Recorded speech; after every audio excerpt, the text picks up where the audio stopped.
been thinking a lot about what we've been told success looks like, and I'm not sure it really fits anymore.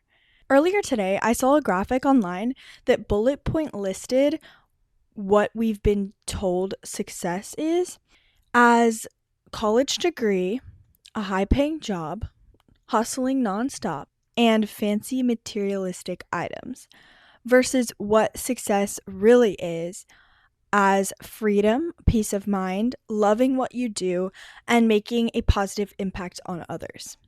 Now, I still think that this second idea of success is maybe not aligned with everyone, as something we are going to touch a lot on in this episode is how much success is subjective and very individual. Welcome back to Find Your Power podcast.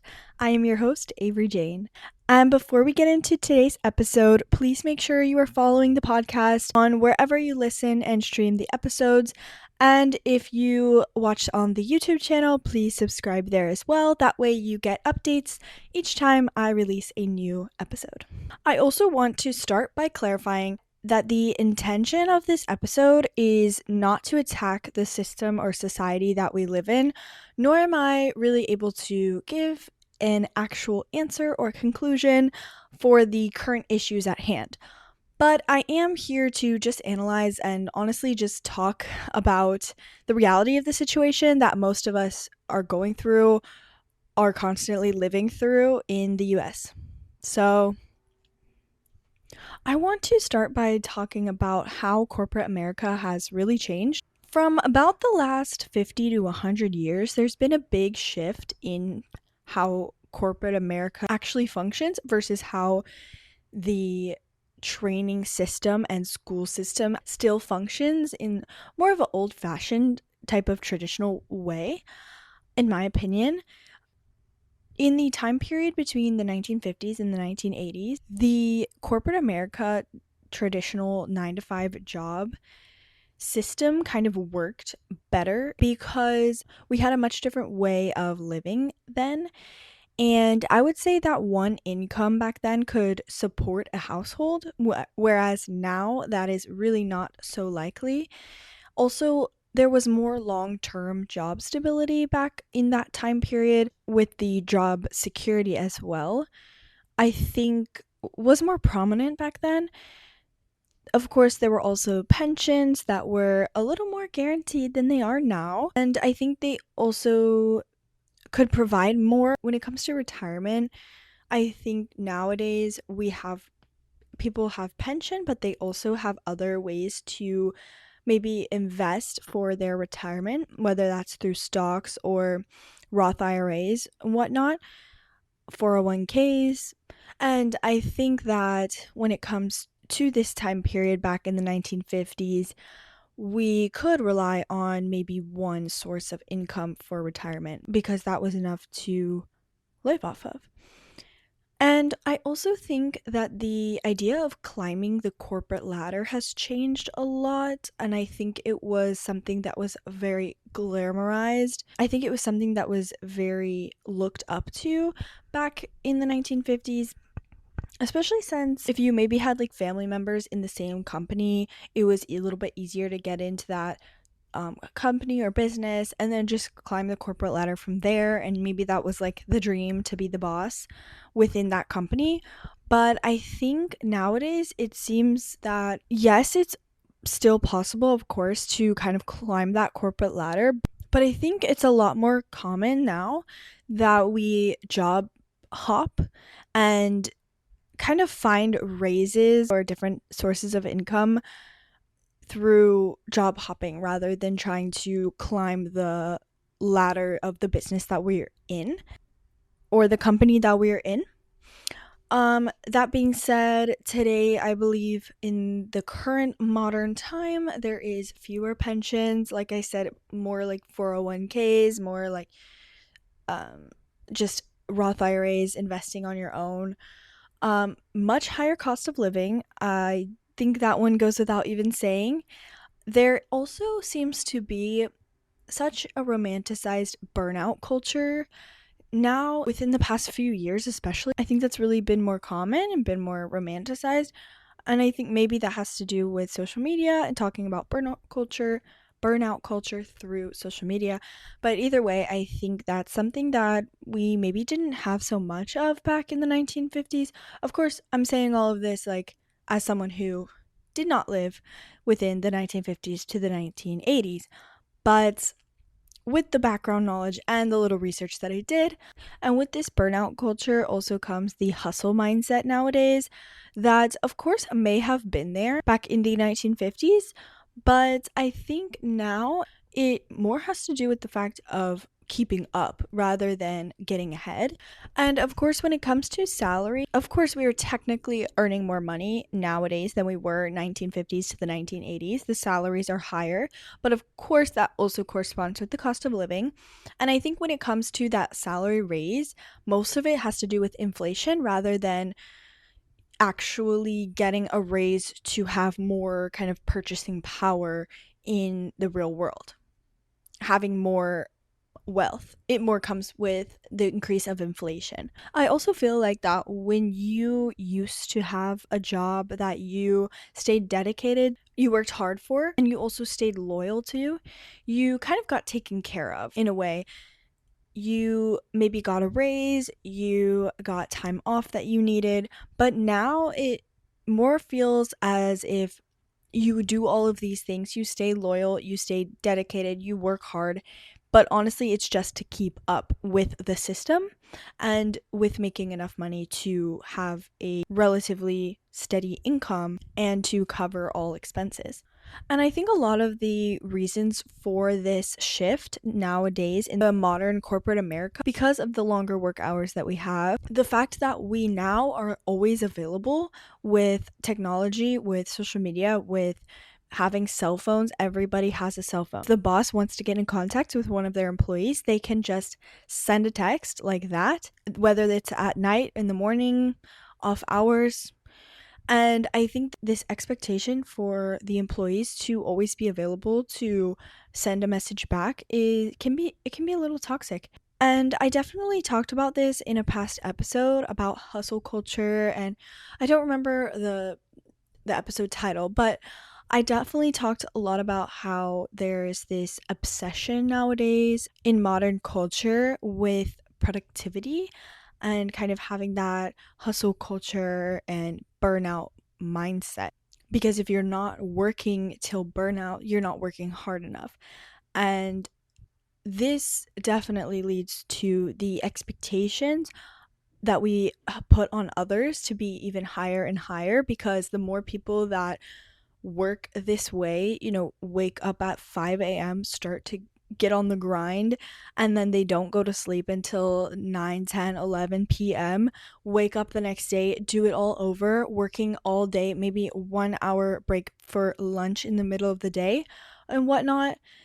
That constant hustle and constant work leads to more expectation for the rest of us.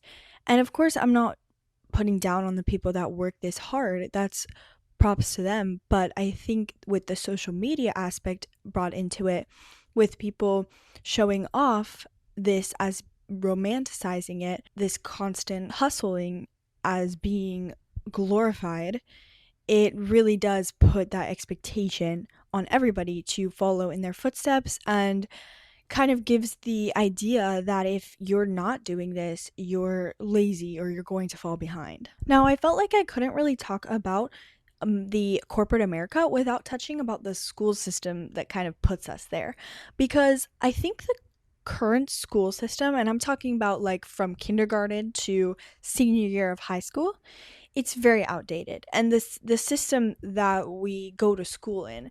And honestly, I think a lot of people could agree with me on this. There's many people I've talked to about this situation, and of course I don't have the answer, but it's just something I wanted to include in the episode to touch on, because it does kind of fall into that category of corporate America, how we are being almost trained to grow up into this society, and also the mindset that we are given when we are 9, 10, 11 years old.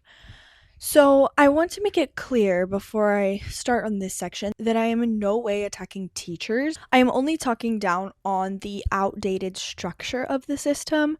I believe teachers and other school staff are victims of this outdated structure as well, honestly. And I know that there are many teachers out there that kind of try to structure their learning styles differently and be more intentional about modern learning styles in their lessons and whatnot. And I think that that's amazing.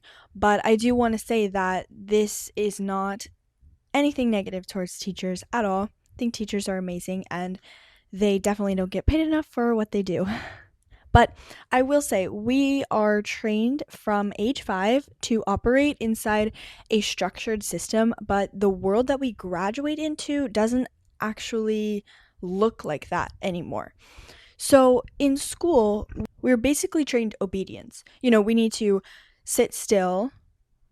We need to raise our hand if we have something to say. We need to even ask most of the time to use the bathroom. And of course, a lot of these things come into safety reasons, of course. You don't want a 6-year-old walking out of the classroom not knowing where they're going. But I think when it comes to more later middle school, high school age, things like this start to be a little bit restrictive, because of that expectation to constantly for the students to constantly ask permission. And when it comes to the real world, you're not going to have to ask your boss most of the time to go use the restroom. Of course, the school system also rewards compliance. If the teacher asks you to write something on your paper and you do it promptly, well, you're going to get rewarded for that most of the time, whether that's a grade or whatever. And I think there's, of course, some positives in that. I think compliance can be a very positive feature to have when it comes to working later on, no matter what field you are going to go into.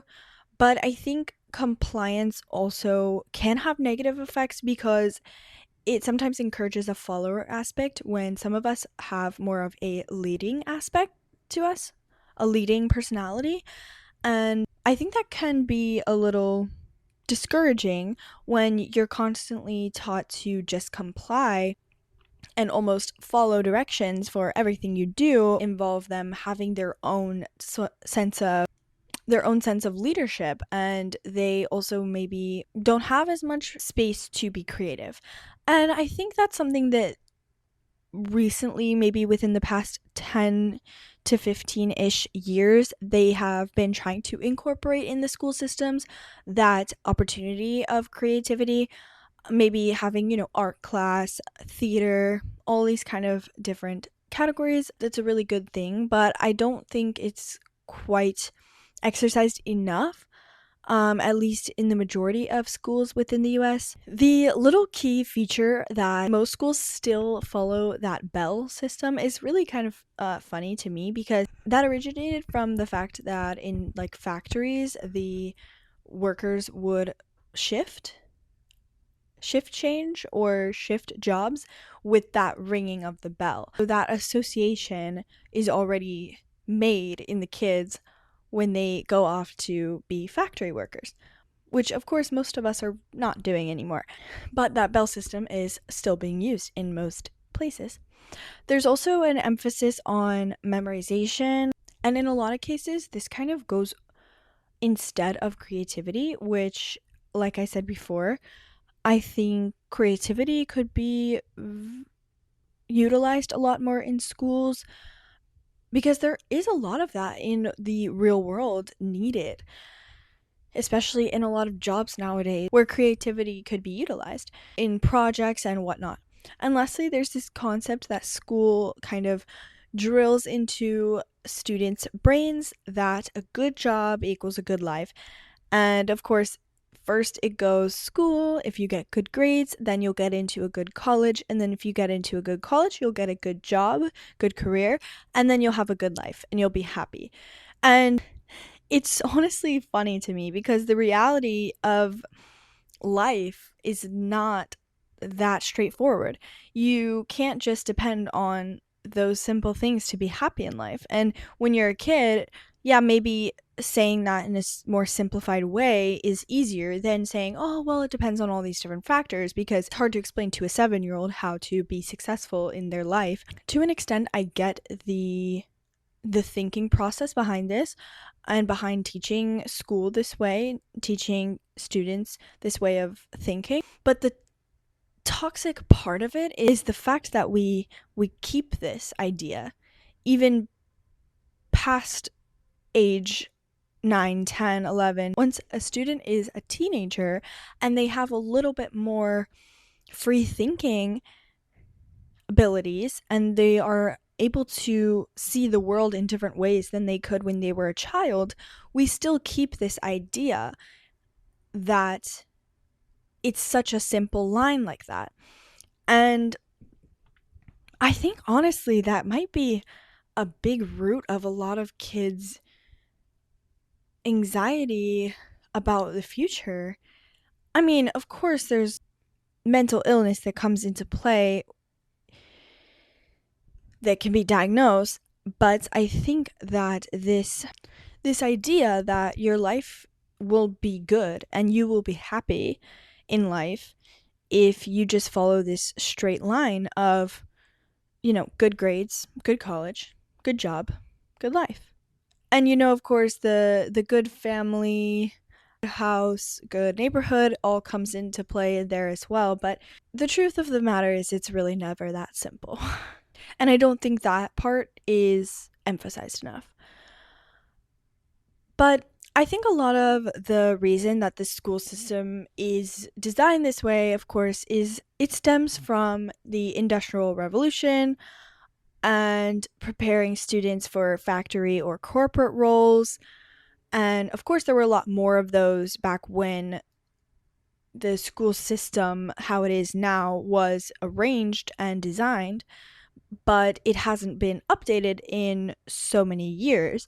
And it seems that in modern schooling, there should be much more emphasis on entrepreneurship, creativity, and emotional intelligence, which we don't have so much emphasis on even now because this system hasn't changed. So, going back to society's definition of success, like I mentioned in the very beginning, from that graphic that I saw, but some more things that society claims as success could be, like I said, high salary, maybe impressive job title, promotions, marriage, a good house, and a good status. But since success is so individual and so subjective towards each person, there's a lot of different ways that you can actually define success for yourself. And maybe none of those factors that I just named even would apply to your own definition. Some of them may, and that's totally fine. But I think what you really need to ask yourself are, what are the things that you actually value in life? What kind of life do you really want? Is maybe success to you is peace or flexibility or freedom, or maybe it's having more time, having time to do specific things in your life that don't include working your 9 to 5 job, whatever it may be. I think deciding that for yourself is important. And I also want to clarify and make sure that it is very clear for you guys that finding your own definition of success is not something that you can just do overnight. I think it's honestly a journey that you will have your entire life, as success changes for each person throughout their life. When you are in your 20s, success is going to look very different to you than maybe when you're in your 50s and 60s. And that's totally okay. I think just evaluating what your values are in life and what success means to you throughout is important. And as long as you do that, then you will know what it means to be happy and content for you as an individual. Because some people want the corner office and some people want to log off their computer at 3 p.m. and go pick up their kids. And both are completely valid, both are individual. And that's why the idea that everyone should have the same definition of success is honestly silly. So I do want to reflect personally for a moment because I want to let you guys know that you don't have to have your own idea of success fully figured out. I completely do not. I'm definitely still questioning what my own definition of success looks like. And no matter where you are in life, even if you think you found job that a job or career that fulfills your ideas of success and your values, you'll probably most likely still feel that pressure of society telling you that you should be doing more or you should be having different goals and whatnot. It's important to focus on what matters more to you. And as I like to say, quiet out the noise. Like in my comparison episode, it's very similar even when it comes to society. Society attempt to shape you and shape your success. It's something that we need to do. Just quiet out that noise. And I want to also be honest here. When I say that, there are times when I want traditional success, of course, but I also crave more freedom than that traditional idea that society gives us as success. And if you're the same way as me, then that's totally fine. I think we just have to figure it out together. I don't know if there's really a right answer for that, but that's definitely something that I think people probably question a lot in their 20s. And it's just one of the fun things that we get to go through, questioning life and figuring out our future. So, although, like I said many times, I don't have the answers, but I do have a little bit of advice for finding your own definition of success. I want you to start by questioning your idea of success right now. If you think about your ideas of success right now, I want you to ask yourself who told you that that was success? Was it somebody in your life, a loved one? Was it maybe just the school system growing up? That's just kind of what you pieced together. Was it society? Was it social media? Or was it yourself? Was it you that decided that that is what success looks like? I think it's important to also define what kind of life you want, not just what kind of job title you want, because that will definitely help you in determining what you would consider as success and also what things that you value in life, not just a job or career. And also pay attention to what drains and energizes you. This is also something that I touch on because self-awareness is key here, and I have an entire episode on self-awareness if you do want to go check that out, where me and my sister kind of just talk about self-awareness. And it's also important that you accept that your definition of success will evolve throughout your life.